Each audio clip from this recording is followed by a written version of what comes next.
మాట్లాడతాడు. ఉదయకాల సమయంలో ఉదయం నుంచి మందిరంలో కూర్చొని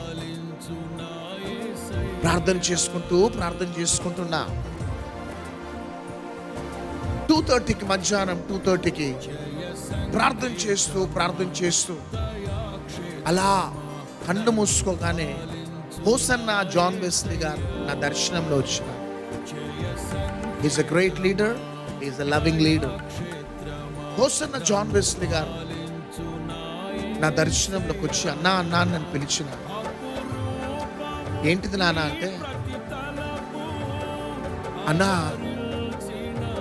మనం ఇంకా చాలా పరిచర్య చేయాలన్నా, అనేక ప్రజలను ప్రభు కోసం సంపాదించాలి. మనం ఆరోగ్యంగా ఉంటేనే రాత్రింబగళ్ళు మనం వెళ్ళగలుగుతాం.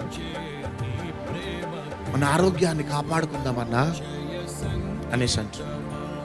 అంతేకాక మనం ఎక్కడికి వెళ్ళినా కానీ మనకు కొంచెం భద్రత ఉండాలా. శత్రువు చూపు చెయ్యి మన మీద పడుతుంది, మనకు భద్రత ఉండాలన్నా, మన ఆరోగ్యాన్ని మనం కాపాడుకోవాలన్నంటే థ్యాంక్ యూ నాన్న, థ్యాంక్ యూ. అదే నేను మీకు చెప్పాలనుకుంటున్నా. ఒక ఫంక్షన్ అవుతుంది, ఒక మీటింగ్ అవుతుంటే ఆ మీటింగ్లో మేము కలుసుకున్నాం. ఆ దర్శనంలో ఆ దైవజనుడు వచ్చి ఆ సలహా ఇవ్వగానే క్లియర్గా పరిశుద్ధాత్మ దేవుడు మాట్లాడుతున్నాడు అర్థమైపోయింది నాకు. ఇమ్మీడియట్గా అక్కడి నుంచే దైవ సేవకురాలకు ఫోన్ చేసిన, ఇప్పుడే ఒక దర్శనం చూసిన ఇది అని. అంటే అర్థమైపోయింది, నా పట్ల, నా కుటుంబం పట్ల, పరిచర్య పట్ల దేవుడు ఒక మంచి ప్లాన్ కలిగి ఉన్నాడు. ఆ ప్లాన్ని ఈ విధంగా ఈ దైవజనుల్లో నుంచి దేవుడు ఆ స్పష్టతను నాకు అనుగ్రహించి, ఇంకా నువ్వు కొన్ని జాగ్రత్తలు తీసుకుంటేనే నీవు బ్రతుకుతావు, లక్షల ప్రజలు బ్రతుకుతారు. నీవు మండుతావు, అనేకులను మండించగలుగుతావు. నీవు వెలుగుతావు, అనేకులను వెలిగించగలుగుతావు.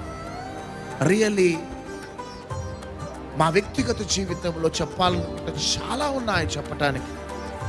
ఆయన ఎంత క్రిస్టల్ క్లియర్గా మాట్లాడతాడో. ఇవి ప్రకృతి సంబంధమైన మనుషులకి అర్థం కావు, అవి వెర్రితనంగా ఉంటాయి. ఎందుకంటే ఆత్మకార్యాలు వాళ్ళకి అర్థం కావు కాబట్టి వెర్రితనంగా ఉంటుంది. మనం చెప్పే ఈ మాటలు వాళ్ళకి పిచ్చితనంగా ఉంటుంది. కానీ ఆత్మ సంబంధమైన మనుష్యుడు మాత్రమే గ్రహించగలుగుతాడు, వివేచింపగలుగుతాడు. ప్రభు అంటున్నాడు, నేను వేరొక ఆదరణకర్తను పంపిస్తాను.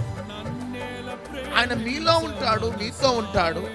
అంతేకాక మీకు బోధించవలసిన విషయాలన్నీ కూడా మీకు బోధిస్తాడు అని స్పష్టంగా అంటున్నాడు.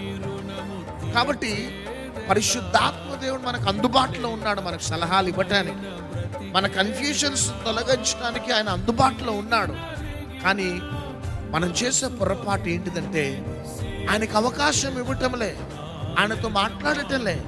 దావీదు చూడండి ఎంతగా అక్యురేట్గా వెళ్ళాలన్నా వద్దా, వద్దు అంటే ఆగిపోతున్నాడు, వెళ్ళమంటే వెళ్తున్నాడు.